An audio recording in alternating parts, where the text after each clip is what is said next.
जम्मू कश्मीर के रामबान में तेजी बारिश और ओलावृष्टि की वजह से कम 30 घर धराशायी हो गए। धर्मकुंड में अचानक आई बाढ़ में कम से कम 3 लोगों की मौत हो गई है, वहीं एक लापता भी है। जानकारी के मुताबिक तेज बारिश के बाद कई जगह लैंडस्लाइड भी हुआ है। इसकी वजह से कई घर तहस नहस हो गए हैं। वहीं घर गिरने की वजह से 2 बच्चों की जान चली गई। बाढ़ और कीचड़ की वजह से श्रीनगर राष्ट्रीय राजमार्ग कई जगहों पर अवरुद्ध हो गया है। रामबान के जिला कमिश्नर बसीर अल हक चौधरी का कहना है, सेरी चंबा गांव में घर गिरने की वजह से 2 बच्चों की मौत हुई है। 10 घर पूरी तरह धराशायी हो गए हैं। उन्होंने कहा कि रात करीब 1 बजे तेज बारिश और ओलावृष्टि शुरू हुई। बारिश इतनी तेज थी कि लैंडस्लाइड होने लगा और धर्मकुंड में बाढ़ जैसी स्थिति भी पैदा हो गई। कम से कम 45 परिवारों को सुरक्षित स्थानों पर शिफ्ट किया गया है। तेज बारिश की वजह से रामबान कस्बा, बनिहाल, खारी, बटोटे, धर्मकुंड और शेरी चंबा में तबाही हुई है। जानकारी के मुताबिक इन इलाकों में अब भी तेज बारिश जारी है। लोगों को सुरक्षित स्थानों पर पहुंचाया गया है। स्कूलों में भी रुकने और खाने पीने की व्यवस्था की गई है। हक ने कहा कि पुलिस के साथ एसडीआरएफ की टीमों को तैनात किया गया है। जम्मू कश्मीर हाईवे पर लैंडस्लाइड की वजह से आवाजाही रुक गई है। कई जगहों पर बड़े बड़े पत्थर भी गिरे हैं। जानकारी के मुताबिक हाईवे कई जगहों पर बह गया है। वहीं कार, ट्रक और अन्य वाहनों को भी रोक दिया गया है। लोगों से सावधान रहने को कहा गया है। साथ ही आपातकाल स्थिति के लिए 24x7 हेल्पलाइन नंबर जारी किए गए हैं, जो इस प्रकार हैं। हम आपको आपकी स्क्रीन पर दिखाते हैं। ये नंबर 019982955500। दूसरा नंबर है 019982666790। वहीं ट्रैफिक पुलिस अधिकारी का कहना है कि चंदरकोटे, मोमपासी और मारोग में ट्रकों को रोक दिया गया। इन इलाकों में हाईवे पर पत्थर गिरे हैं। भारी बारिश की वजह से हाईवे को ठीक करने का काम शुरू नहीं हो पाया। उम्मीद है कि शाम तक मौसम ठीक होगा तो सड़क पर मलबे को हटाया जाएगा।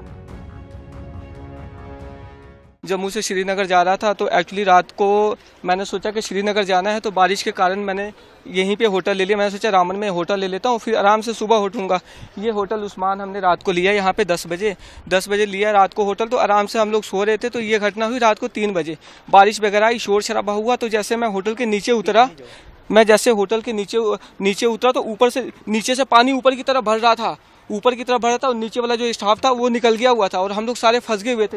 ये 3 फ्लोर होटल है, आप देख रहे हो कि ये आपको एक ही फ्लोर दिख रहा है, 2 फ्लोर नीचे दबा हुआ है। हमने सभी पुलिस स्टेशन को सतर्क कर दिया गया है। मैन नुकसान जो है रामबन के अंदर हुआ, जिसमें कुछ कमर्शियल और कुछ रेजिडेंशियल हाउसेस को नुकसान पहुंचा है और उसके अलावा नेशनल हाईवे यहाँ पे ब्लॉक हुआ है। उसके अलावा धर्मकुंड के इलाके में भी पुलिस ने तकरीबन 100 लोगों को रेस्क्यू किया है और उनको पहले सेफर लोकेशन पे पहुंचाया था। हॉस्पिटल में कुछ उनको भेजा था और अपने स्कूलों में उनको भर्ती किया था, लेकिन अभी वो अपने रिश्तेदारों के घर चले गए हैं। तो उसके अलावा बनिहाल में भी एक हमारी पुलिस ने कुछ रेस्क्यू ऑपरेशन किए थे, जिसमें एक फैमिली बीच में फंसी थी, उसको रेस्क्यू किया गया। उसके अलावा 3 डेथ्स जो हमारी भागना विलेज में अनफॉर्चुनेट 3 डेथ हुई है, जो मकान के दब जाने से हुई है। 2 अलग अलग इंसिडेंट से।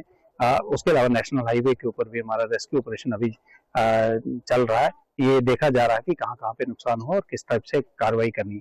हमारी पुलिस जो है पूरी रात से रेस्क्यू ऑपरेशन में लगी हुई है और पूरी तरह से सतर्क है और कोई भी स्थिति है उसको मजबूती से निपटने के लिए तैयार है। हाल तो क्लियरेंस लेनी पड़ेगी उनको ट्रैफिक कंट्रोल रूम से और फिर उसके बाद ही वो वेंचर आउट करें। अभी तो कुछ भी नहीं बताया जा सकता कि कब तक हम ये रेस्क्यू ऑपरेशन करके नेशनल हाईवे को क्लियर कर पाएंगे। हाँ सर, हमारी 2 शॉपें यहाँ पे थी और ये मेरे भाई साहब हैं, 2 शॉपें इनकी थी। ये मार्केट जैसे आप देख रहे हो, यहाँ 15-16 दुकानें थी सर।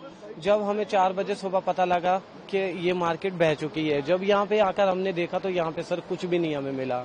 हम यही सोच रहे थे कि क्या करें सर, कहाँ जाएं, किसको बोलें, कुछ समझ नहीं लग रहा। यही दुकानों की तरफ हम अपने परिवार चलाते हैं सर। आज ना हमारे पास दुकानें रही, ना हमारे पास जमीन है, ना हमारे पास कोई नौकरी है। अब क्या करें सर, किसको बोले, कोई समझ नहीं लग रहा है सर। मैं सरकार से ये दरख्वास्त करूंगा कि हमारे गरीबों के बारे में कुछ सुने। सरकार को जब वोट चाहिए होता है ना, तो वो हमारे पास आती है। आज जब हम मुसीबत में है ना, तो उनको भी आना चाहिए। ये देखने के लिए कि हमारा कितना बड़ा भारी नुकसान हुआ है। जब आप सुबह यहाँ पे आए थे क्या मंजर देखने को मिला? सर बहुत ही डरावना मंजर था, आप देख नहीं सकते थे उतनी दूर से। जैसे ये मैंने दुकानें बहती हुई देखी ना सर, तो आप सोच नहीं सकते उस वक्त मेरे दिल में क्या बीत रही थी सर। ये पूरी मार्केट आप देख रहे हो कि 15-16 दुकानें एक ही दम बहना और अचानक ये मंजर सामने आना, एक बहुत बड़ा हादसा हुआ सर। ये देख नहीं पाया मैं, इसलिए कि थोड़ी दूर से जाकर देखा था। बारिश लगी हुई थी सुबह, मैं नजदीक आ नहीं सका। जब यहाँ पे आकर देखा तो सर बिल्कुल टोटल लॉस हो चुका है। आप ये मार्केट देख रहे हो सर, जिनके बदौलत हम अपना परिवार चलाते हैं। आज हमारे पास कुछ भी नहीं है सर। मैं यही चाहता हूँ अमित शाह जी से और मोदी अंकल जी से, यही चाहता हूँ कि हमारे बारे में कुछ सुने और हम गरीबों के बारे में कुछ सोचो।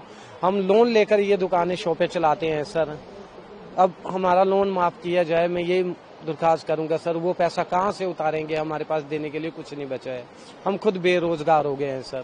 कितने लोग इस दुकानों पे फंसे हुए हैं? कम से कम 16 लोग हैं जो दुकानदार यहाँ पे हैं, और आगे उनका 300 परिवार जो उनके थ्रू चलता है सर। क्या करेंगे सर, कहाँ जाएंगे? उनके थ्रू, ये दुकानों के थ्रू तो हमारा सब कारोबार चलता है।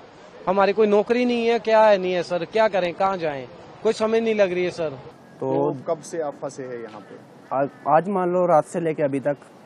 तो क्या कुछ बोल रहे हैं हाईवे का? कुछ नहीं, इसकी तो अभी कोई कंफर्म नहीं हो रहा है इन्फॉर्मेशन, कब तक हो सकता है मतलब। और यहाँ पे हमारे पास सर कुछ व्यवस्था नहीं है, ना खाने पीने की और ना ही हमारे पास कोई राशन पानी है, ना ही गैस सिलेंडर है हमारे पास। तो कितनी गाड़ियाँ अभी फंसी है यहाँ पे? सर इसका तो हिसाब कोई नहीं है। देखो 10-12 किलोमीटर के अंदर गाड़ी खड़ी है और दोनों डबल लाइन में फुल है। मतलब इसे आप हिसाब लगा लो कौन सी कितनी गाड़ी हो सकती है। 3-4 हजार गाड़ी तो होगी कम से कम भी, अगर होगी तो। इस तरह से ये पानी का बहाव और डाइवर्जन ऑफ वाटर हुआ है, जिसमें काफी यानी करोड़ों के हिसाब से लोगों का नुकसान हुआ है। दुकानदार हों, गाड़ियां हों, और उसके साथ ही जो होटल हैं, मेन मार्केट बोली बाजार रामबन की जो हालत देखेंगे आप जिस नाले के साथ से, और कितनी दुकानें यानी कट के दरिया में पहुंच चुकी हैं। आप हर जगह यानी कि एक ही बात उठ के सामने आ रही है कि इस त्रसदी में किस तरह से फौरी तौर पर लोगों को राहत पहुंचाई जाए। एक दूसरे को लोग कोऑपरेट कर रहे हैं। एडमिनिस्ट्रेशन को भी चाहिए कि फौरी तौर से अपना कोई रिप्रेजेंटेटिव भेज के और क्यूआरटी की टीम, रेस्क्यू टीम्स वो भेजें, ताकि जो बेशकीमती जाने हैं उनको बचाया जा सके, प्रॉपर्टी को कम से कम नुकसान पहुंचे। तो ये होटल उस्मान अवेज में रात को मतलब फ्लड वगैरह आया, पानी वगैरह आया बहुत ज़्यादा। उससे ये होगा कि 20 बंदे रुके हुए थे, 8 कमरे लगे थे, गाड़ियाँ वगैरह लगी थी बाहर कस्टमर की, वो सारी मलबे के नीचे आ गई हैं। बाकी होटल का भी काफ़ी सारा बहुत ज़्यादा नुकसान हुआ है। तो अचानक से ही हो गया, पता ही नहीं चला कुछ। अचानक फौरन से फ्लड आ गया, ऊपर से जगदम जैसे आता है कुछ ऐसे ही आ गया बस।